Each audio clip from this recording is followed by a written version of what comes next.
नमस्कार दोस्तों, कैसे हो आप सब। आज हम चर्चा करेंगे प्रीमैच्योर इजैकुलेशन यानी कि शीघ्र पतन के बारे में। सहवास के वक्त पुरुष स्त्री को संतुष्ट करने से पूर्व पहले ही डिस्चार्ज अगर हो जाता है तो उसे शीघ्र पतन हम कहते हैं।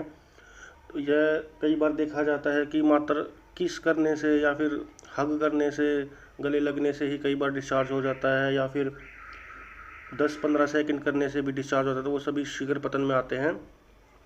प्रीमैच्योर इजैकुलेशन एक ऐसी स्थिति है जिसमें पुरुष अपने सामान्य समय से पहले या उससे भी कम समय से पहले वीर्य डिस्चार्ज कर देता है। लिंग में उतनी उत्तेजना भी नहीं आती, उससे पहले ही वो डिस्चार्ज हो जाता है।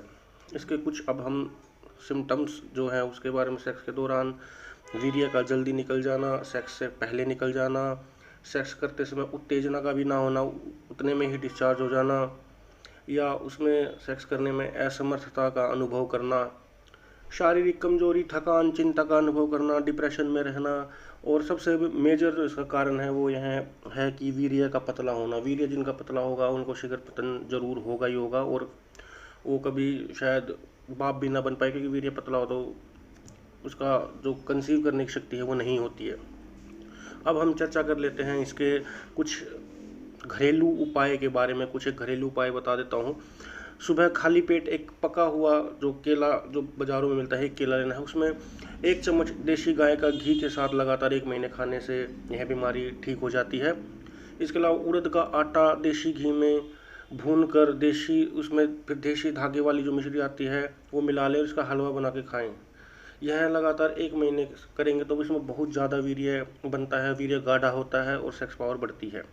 इसके अलावा जो तीसरा घरेलू नुस्खा हुआ है, सूखा धनिया मिश्री दोनों बराबर मात्रा में लेके रात को इसको 1 गिलास पानी में भिगो दें, सुबह इसको पी लें। यह शरीर की आंतरिक गर्मी को भी मिटाता है, लीवर की गर्मी को भी मिटाता है।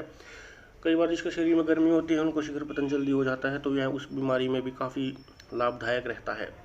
फिर उसके अलावा जो छुहारे आते हैं रात को दूध में डाल के वो भी खा सकते हैं, या फिर उनकी खीर बना के भी खा सकते हैं। बहुत अच्छा उपाय है ये, कभी कभार आप खा लेंगे तो कोई दिक्कत नहीं है इसमें।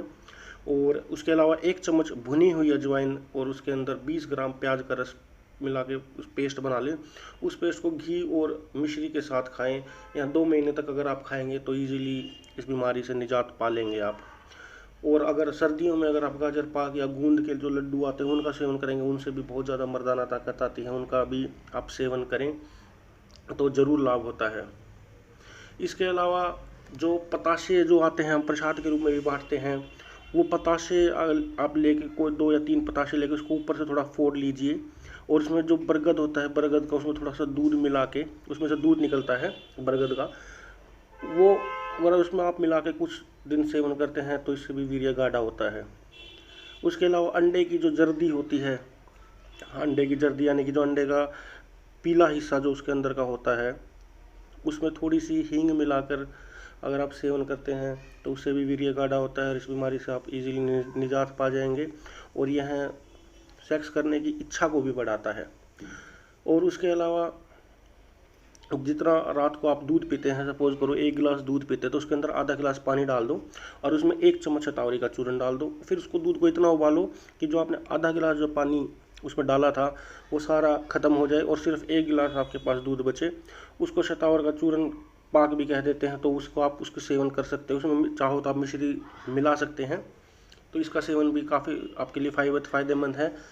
शतावर का चूर्ण आप ऐसे भी खा सकते हैं, इसके आयुर्वेदिक नुस्खों में आएगा, ये भी आगे हम चर्चा करेंगे। इसके अलावा अगर आप होम्योपैथिक मेडिसिन लेना चाहते हैं तो कुछ एक होम्योपैथिक मेडिसिन के नाम बता देता हूँ, लेकिन किसी होम्योपैथिक मेडिसिन के डॉक्टर जो होते हैं उनसे आप सलाह लेके ही कीजिएगा।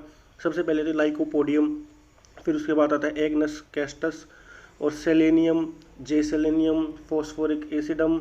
ये कुछ होम्योपैथिक दवाएं हैं जो काफ़ी असरदार काम करती हैं। जैसे कि लाइकोपोडियम है, या उन पुरुषों को दी जाती है जिनको चिंता, घबराहट या कम आत्मविश्वास होता है। और एग्नस कैक्टस जो है उनका मतलब इसका प्रयोग उन पुरुषों में होता है जो समय पूर्व पहले ही संकलन हो जाते हैं और संभोग के दौरान निर्माण के पूर्व नुकसान का अनुभव भी करते हैं। फिर उसके बाद वो जो फॉस्फोरिकम एसिडम आता है इसका उपयोग उन पुरुषों के लिए किया जाता है जिसके पास कम यौन इच्छा होती है, इच्छा उनकी सेक्स करने की कम होती है, उनके लिए दिया जाता है। फिर उसके बाद सेलेनियम है, इसका उपयोग उन पुरुषों के लिए किया जाता है जिनमें काम इच्छा की कमी है, जल्दी संकलन हो जाते हैं और अत्यधिक यौन क्रिया के कारण कमजोरी भी महसूस करते हैं। फिर है जेलसेमियम, इसका उपयोग उन पुरुषों के लिए किया जाता है जो प्रदर्शन, चिंता, घबराहट के कारण इस बीमारी का अनुभव करते हैं। अब हम जो 100% कारगर इलाज जो आयुर्वेदिक हैं, हर्बल, इनका कोई साइड इफेक्ट नहीं है, उनके बारे में अब हम चर्चा करेंगे। अश्वगंधा का 1 चम्मच चूर्ण रात को दूध के साथ, उसमें चाहो तो मिश्री मिला सकते हैं धागे वाली, रोजाना 1 महीने तक सेवन करने से जितने भी सेक्स संबंधी रोग हैं वो सभी उससे आप छुटकारा पा जाएंगे। कोंच के बीज में थोड़ी सी उड़द मिला के उसकी खीर की तरह बना के खाने से भी भयंकर मर्दाना शक्ति मिलती है।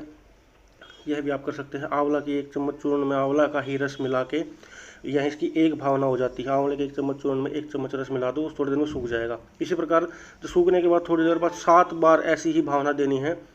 1 महीने तक अगर आप इसी प्रकार से सेवन करेंगे तो 10 बार मैथुन की शक्ति के लिए आप तैयार हो जाएंगे। जो वो भावना जब हम देते हैं वो सूख जाती है, तो एक बार जैसे चूर्ण लेके उसमें रस मिला दे तो वो सूख जाएगा। उसके थोड़ी देर बाद दोबारा उसमें फिर रस डालना है, फिर सूख जाएगा। जब ऐसा 7 बार कर लें, उसके बाद उसमें आधी चम्मच घी और 1 चम्मच शहद मिलाएं, उसके बाद दूध के साथ आप सेवन करेंगे तो यह बहुत ज़ोरदार नुस्खा हो सकता है अगर आप यूज़ करेंगे तो। उसके अलावा कोंच का बीज का चूर्ण आप वैसे इस दूध के साथ इस्तेमाल करते हैं तो वीर्य गाढ़ा होता है। उसके अलावा अश्वगंधा, शतावर, कोंच के बीज और गोखरू, यह चारों चीज़ बराबर मात्रा में दूध के साथ सेवन करते हैं तो भी 1 महीने में तमाम जितने भी गुप्त रोग होते हैं सभी से आप निजात पा सकते हैं। ये जितने भी आयुर्वेदिक इलाज बताए हैं इनका कोई साइड इफ़ेक्ट नहीं है, 100% कारगर इलाज है, आप कभी भी इस्तेमाल कर सकते हैं। अगर आपको यह वीडियो अच्छी लगी तो इस वीडियो को लाइक करें, शेयर करें, कोई चीज़ समझ में ना आई तो आप कमेंट करें, और चैनल को सब्सक्राइब नहीं किया है तो चैनल को भी सब्सक्राइब करें। तली हुई चीज़ों से बचें और धूम्रपान न करें। धूम्रपान सीधा सीधा वीर्य जो होता है उसके ऊपर इफ़ेक्ट करता है।